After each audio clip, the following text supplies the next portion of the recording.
قاضی زیاد می شود وقتی عدالت نیست. ما حق به جانب همه شاکیان هم هستی.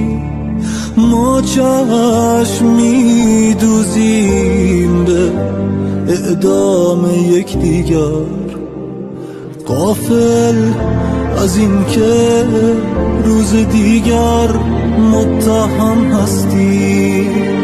از این همه صدای بد، اخبار بد انگار، هر گوشه بگریزیم هم سرسامی گیریم. من دارم از خودم و از تو سخت می ترسم، مایی که از ناکامی هم کام می گیریم. قاضی زیاد می شود وقتی عدالت نیست.